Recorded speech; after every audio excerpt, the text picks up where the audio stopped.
Hello everyone, welcome back to our channel and I hope कि आप बहुत अच्छे होंगे। चलिए आज की क्लास हम स्टार्ट करते हैं और आज की क्लास में हम बहुत इंपॉर्टेंट टॉपिक्स डिस्कस करने जा रहे हैं जो कि है क्लास 6th के चैप्टर 2 में। ठीक है, और इसी के साथ हमारा जो चैप्टर 2 है वो कंप्लीट हो जाएगा। तो आज हम डिस्कस करेंगे customizing worksheet tab, autofill feature, using formulas to perform calculation और कॉपिंग अ फॉर्मूला। तो चलिए स्टार्ट कर लेते हैं। सबसे पहले है कस्टमाइजिंग वर्कशीट टैब।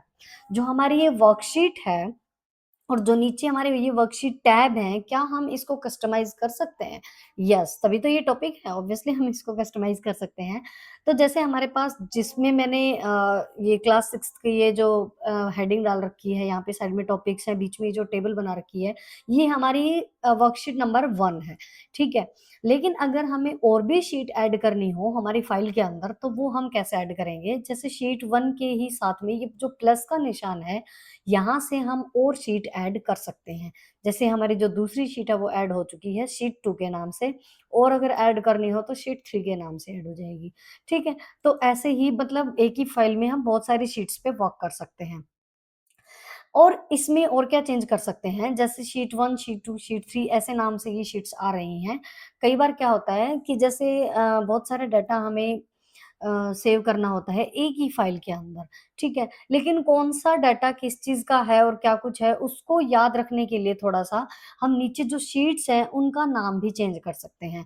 तो हम कैसे करेंगे? जिस भी शीट का हमें नाम चेंज करना है, उसके ऊपर हमें राइट क्लिक करना है, ठीक है? राइट क्लिक करने के बाद हमारे पास ये ऑप्शंस आ जाते हैं। जैसे फर्स्ट हमारे पास इंसर्ट, अगर हमें और वर्कशीट्स ऐड करनी है, तो यहाँ पे इंसर्ट वाले ऑप्शन पे हम क्लिक कर देंगे। डिलीट करनी है, तो डिलीट भी कर सकते हैं। रीनेम मतलब इसका नाम बदलना है, तो हम रीनेम कर देंगे। यहाँ से इस नाम को हटा के यहाँ पे हम लिख देंगे, जैसे मेरी ये क्लास 6 का डाटा है, तो यहाँ पे क्लास 6 लिख दिया मैंने। ठीक है, नेक्स्ट वाले में एक और अगर शीट बनानी है क्लास 7th के नाम से हम, तो वो भी बना सकते हैं। अगर हम रीनेम नहीं करना चाहते, तो हम थोड़ा-सा मतलब इसको हाइलाइट भी कर सकते हैं कलर से। देखो यहाँ पे ऑप्शन है हमारे पास टैब कलर, ठीक है? जैसे हम इसके ऊपर क्लिक करेंगे, तो हमारी जो कलर की जो थीम है वो बहुत सारी आ चुकी हैं। अब इसमें जो भी कलर हमें चाहिए उसके ऊपर हम क्लिक कर देंगे। जैसे मैंने येलो वाला चूज़ किया है, ठीक है? तो देखो हमारी जो शीट 2 है, हमने उसको कलर से हाइलाइट किया, तो शीट 2 हमारी हाइलाइट हो चुकी है। मतलब हमारी जो शीट्स हैं उसको हम अपने तरीके से कस्टमाइज़ कर सकते हैं। शीट 3 हमने नहीं चाहिए, तो हम इसको डिलीट कर देंगे, तो डिलीट करके भी देख लेते हैं। यहाँ से हम डिलीट कर दी हमने। मतलब अभी हमारे पास सिर्फ़ 2 शीट है क्लास 6 के नाम से, और एक ये येलो वाली जिसको हमने हाइलाइट कर दिया। तो इस टाइप से हमारी जो वर्कशीट है उसको हम कस्टमाइज़ कर सकते हैं। नेक्स्ट है हमारे पास ऑटोफिल। ये क्या होता है? ऑटोफिल का मतलब होता है कि किसी भी डाटा, मतलब कोई भी डाटा है हमारे पास, उसकी सीरीज़ को ऑटोमैटिकली फिल करना, ठीक है? जैसे हमारे पास कई बार हमें सीरियल नंबर लिखना होता है, जैसे बहुत सारे सीरियल नंबर 1, 2, 3 काउंटिंग में, तो उसके लिए एक्सेल ने हमें ये फीचर प्रोवाइड किया है कि अगर हम एक्सेल के अंदर ऑटोमैटिकली कोई भी सीरीज़ फिल करना चाहते हैं, तो सिर्फ़ हमें 2 एंट्री करनी है और उसको ड्रैग एंड ड्रॉप करना है जस्ट, ठीक है? तो हम कैसे करेंगे? जैसे मैं सपोज़ मुझे ना एक टेबल बनानी है और उसके लिए मैंने सीरियल नंबर लिखना है। तो सीरियल नंबर लिख के मैंने यहाँ पे लिख दिया 1, 2 बस 2 एंट्री इनफ है। क्योंकि ये 2 भी क्यों करनी पड़ रही है? ताकि हमें एक्सेल को ये बता सकें कि हमें ऑटोमैटिकली सीरीज़ फिल करनी है 1, 2, 3 ऐसे करके। तो कम से कम 2 तो बताए ना, इसको पता चले कि 1, 2, 3 हाँ, इसको ऐसे चाहिए। अब 1, 2 से ये समझ जाएगा कि हाँ, 1, 2 के बाद अब 3 आएगा, तो ये ऑटोमैटिकली सीरीज़ जो है वो फिल कर देगा। ठीक है? तो इन दोनों को हमें सेलेक्ट करना है। सेलेक्ट करने के बाद हमें जो 2 सेल सेलेक्ट किए ना, उसके कोने पे लेके जाना है माउस को। जैसे हम कोने पे लेके जाएँगे, तो देखो यहाँ पे है ना एक फिल हैंडल आ जाता है, प्लस के निशान का फिल हैंडल बोलते हैं इसको, क्योंकि यही फिल करेगा नीचे तक। तो हमें क्या करना है, जैसे ही फिल हैंडल आ गया, अब माउस की हेल्प से लेफ्ट क्लिक करके इसको पकड़ना है, बस हमें पकड़ के नीचे की तरफ खींचना है। और जितनी भी हमें जहाँ तक काउंटिंग हमें फिल करनी है, जैसे 100 तक या जहाँ तक भी, अब जैसे मैंने 100 तक कर दी, तो ये ऑटोमैटिकली इसने जो हमारी सीरीज़ है वो फिल कर दी, 1 से लेकर 100 तक। अब सोचो 1, 2, 3 अगर हम ऐसे मतलब कीबोर्ड की हेल्प से टाइप करते तो कितना टाइम लग जाता, लेकिन ये देखो विदिन सेकंड्स हमारा जो सीरीज़ है वो फिल हो चुकी है, ठीक है? तो बहुत अच्छा फीचर है ये किसी भी सीरीज़ को ऑटोमैटिकली फिल करने का। अब मैंने बोला था कि 1-2 एंट्री तो हमें करनी होती है 1 और 2, क्योंकि इसको अब जैसे देखो ज़रूरी नहीं है कि 1 से ही हो। अब जैसे मान लो मैंने कर दिया 105 से स्टार्ट, ठीक है? 105 लिख दिया, उसके बाद मुझे क्या चाहिए वो भी तो बताना है, 105 के बाद मुझे 106 चाहिए। अब ये समझ गया, हाँ, 105 चाहिए, 106 चाहिए, मतलब नेक्स्ट में इसको 107 ऐसे चाहिए। तो दोनों सेल को हम सेलेक्ट करेंगे और फिर वही फिल हैंडल वाला आ जाएगा हमारे पास, इसको नीचे की तरफ खींचना है और जितनी भी सीरीज़ हमें फिल करनी है, जैसे 150 तक करनी है या जहाँ तक भी हमें करनी है, वहाँ तक हम इसको छोड़ देंगे फिर। तो ये ऑटोमैटिकली फिल कर दिए इसने, ठीक है? अब देखो अलाइनमेंट इसका है ना, सेंटर का अलाइनमेंट था, तो इसने उस अलाइनमेंट को भी उठा लिया, मतलब ऐसे फिल किया है, इसका अलाइनमेंट ये था और इसका 106 का अलाइनमेंट ये वाला था, तो इसने इसको भी कॉपी कर दिया, मतलब इतना अच्छे से फिल कर रहा है ये, ठीक है? तो इसका अलाइनमेंट तो हम यहाँ से वैसे भी चेंज कर सकते हैं, नो इश्यू, अलाइनमेंट तो चेंज हो जाएगा, अब सबका एक जैसा हो गया, ठीक है? मतलब ज़रूरी नहीं कि हम 1 से ही स्टार्ट करें, कहीं से भी अगर हमें सीरीज़ स्टार्ट कर फिल करनी है, वहाँ से उसकी 2 एंट्री करो और नीचे ड्रैग कर दो माउस की हेल्प से, ठीक है? पकड़ के बस उसको खींचना है। अब 2 एंट्री करने के बाद ही ये करेगा। सपोज़ अगर हमने 2 नहीं की, सिर्फ़ 1 कर दी, तो क्या करेगा ये? जैसे मैंने यहाँ पे लिख दिया मैंने 3000 लिख दिया, ठीक है? अब मैंने 1 एंट्री करके छोड़ दी बस, अब 3000 के बाद ये इसका दिमाग काम नहीं करता। बस अगर हमने एक ही एंट्री किया ना, तो ये क्या करेगा, इस एक ही एंट्री को कॉपी कर देगा नीचे की तरफ, क्योंकि इसको पता ही नहीं दूसरी इसने क्या चाहिए थी। हमें क्या चाहिए वो इसको थोड़ी पता है, वो तो हमें बताना पड़ता है ना कि हमें ऐसे 105, 106 ऐसे चाहिए, तब तो ये समझ गया है। हमने दोनों सेलेक्ट करके दी और नीचे की तरफ खींच दिया, इसने फिल कर दिया। बट अगर हम खाली एक ही डाटा देंगे ना, तो वो इसको सिर्फ कॉपी करेगा। तो इसने कॉपी करके नीचे की तरफ पेस्ट कर दिया जस्ट। ठीक है? तो ऐसे कर दिया। अब तो इसका मतलब है कि हमें सारी चीज़ें इसको बतानी पड़ती हैं, ये अपना दिमाग नहीं लगाएगा। अब देखो, खाली नंबर्स पे हम सीरीज़ नहीं कर सकते ऑटोमैटिकली फिल, इसके लिए ना हम जैसे डेज़ ऑफ वीक हो गए हमारे या फिर मंथ्स ऑफ ईयर हो गए, उसके लिए भी हम इसका यूज़ कर सकते हैं। जैसे मुझे करना है मंडे, ट्यूसडे मतलब डेज़ ऑफ वीक अगर हमें फिल करना है। अब डेज़ ऑफ वीक तो और अदर होते नहीं, 7 ही होते हैं, तो इसके लिए तो हमें सिर्फ़ एक ही फिल करने की ज़रूरत है, मंडे। फिल हैंडल आएगा और इसके नीचे की तरफ खींच दो। जितनी बार भी डेज़ ऑफ वीक आपको मतलब हमें फिल कराना है, वो हम ईज़िली करा सकते हैं, ठीक है? तो Monday, Tuesday, Wednesday Thursday, Friday, Saturday, Sunday फिर से मंडे, ट्यूसडे ऐसे आता जाएगा, ठीक है? मतलब डेज़ ऑफ वीक भी करा सकते हैं, मंथ्स ऑफ ईयर भी करा सकते हैं। जैसे सिर्फ़ मैं जनवरी भरा लिखूँगी और बाकी ये अपने आप ही फ़रवरी, मार्च मतलब दिसंबर तक कर देगा वापस से फिल, ठीक है? और दोबारा से करनी है तो दोबारा कर देगा। ठीक है? मतलब इसके ये बहुत अच्छा फीचर है ऑटोमैटिकली इस डाटा को मतलब ऑटोमैटिकली फिल करने के लिए, ठीक है? तो ये हो गया हमारा ऑटो फिल फीचर। अब मैं इसको हटा देती हूँ क्योंकि हमें नेक्स्ट टॉपिक करना है यहाँ पे।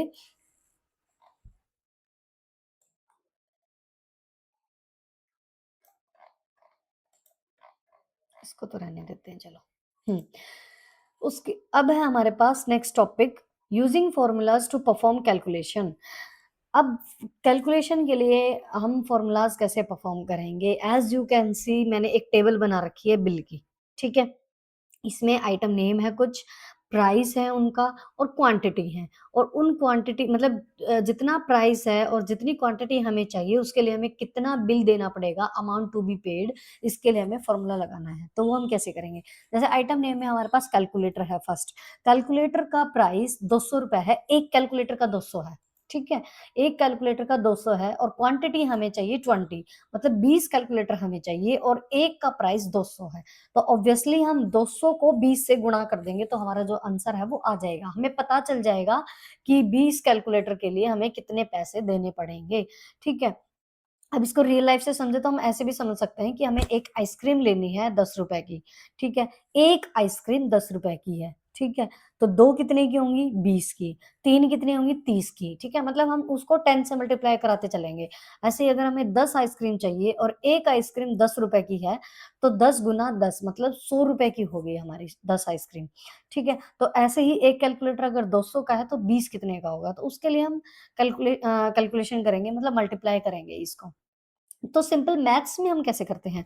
मैथ्स के अंदर हम कैसे करते हैं, जैसे अगर मैथ्स में अगर हमें करना होता 200 इंटू 20 करके 200 इंटू 20 करके और इसका आंसर आ जाता हमारे पास 4000 ऐसे करते, ठीक है? लेकिन एक्सेल के अंदर हम कैसे करेंगे? एक्सेल के अंदर थोड़ा-सा ना अलग तरीका है। ये कहता है कि पहले एक इज़ इक्वल टू का निशान लगाओ। ठीक है?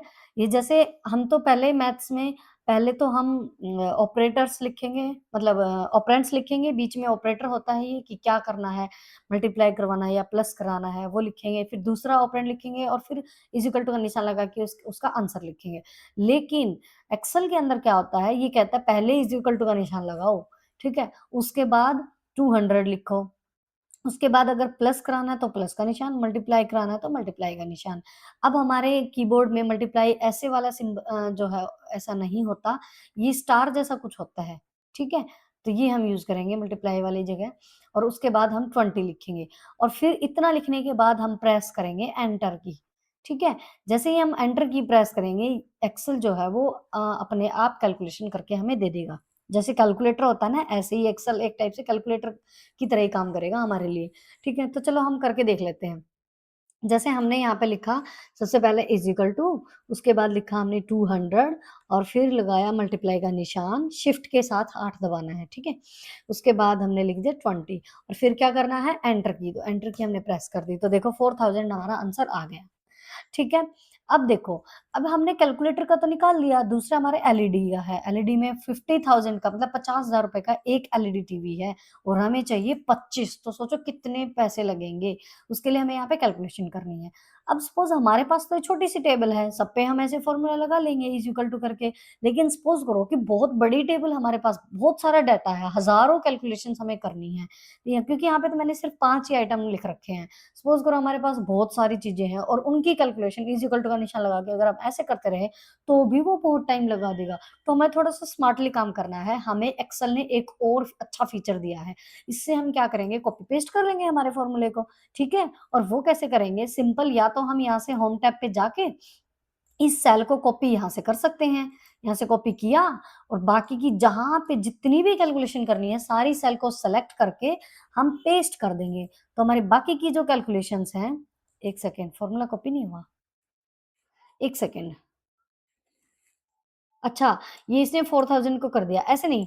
जैसे मान लो एक तो तरीका ये था, दूसरा क्या था इज़ इक्वल टू का निशान लगा के हमें ये 200 और ये 20 भी लिखने की ज़रूरत नहीं है। हम क्या करेंगे, जैसे जो ये 200 है ना, इस पे क्लिक करेंगे, इस वाली सेल पे, ठीक है? बीच में जो भी हमें कैलकुलेशन करनी है, वो निशान हम लगा देंगे। जैसे मल्टीप्लाई करवाना है तो मल्टीप्लाई, किससे करानी है 20 से, तो 20 वाली सेल को भी हमने क्लिक कर दिया, ठीक है? तो ये क्या आ गया सेल एड्रेस आ गया, ठीक है? सेल एड्रेस आने के बाद हमने क्या करना है एंटर की प्रेस कर दी। अब कैलकुलेशन आ गई हमारे पास, फॉर्मूला अब लगा है। वो पहले हमने सिर्फ वैसे 200 इंटू 20 कर दिया था, तो सेम उसको कॉपी करेगा, ऑब्वियसली वो उसी को करेगा।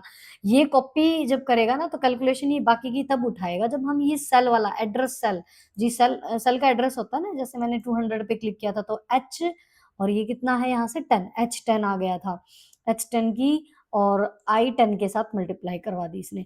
अब ये जो फ़ॉर्मूला है वो कॉपी हो जाएगा इज़िली। यहाँ से कॉपी किया, नीचे जहाँ पे हमें पेस्ट करना है, उन सेल को सेलेक्ट किया और यहाँ पे हमने पेस्ट कर दिया। तो अब इसने ये जो सेल है ना नीचे वाली, इनका एड्रेस ऑटोमैटिकली उठा लिया।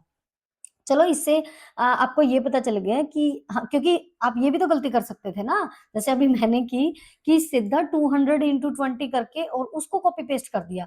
तो उससे क्या होगा जो वैल्यू है ना इसके अंदर की वैल्यू, उसको कॉपी कर रहा है ये, ठीक है? लेकिन अगर हम फ़ॉर्मूला ये वाला लगाएँगे ना कि इक्वल टू करके, जैसे दोबारा कर लेते हैं एक बार, इक्वल टू करके इज़ इक्वल टू का निशान लगाया और फिर जिसकी कैलकुलेशन करनी है, जैसे 200 वो भी हमें टाइप करने की भी ज़रूरत नहीं, सीधा क्लिक किया 200 वाली सेल पे, बीच में मल्टीप्लाई का निशान लगाया, फिर किसके साथ मल्टीप्लाई करानी है 20 तो इसको सेल को सेलेक्ट कर दिया, अब सीधा कर दिया हमने एंटर। अब देखो इसने ये सेल एड्रेस ले रखा है H10 और I10, अब एंटर की प्रेस कर दो हमारे पास आ गया।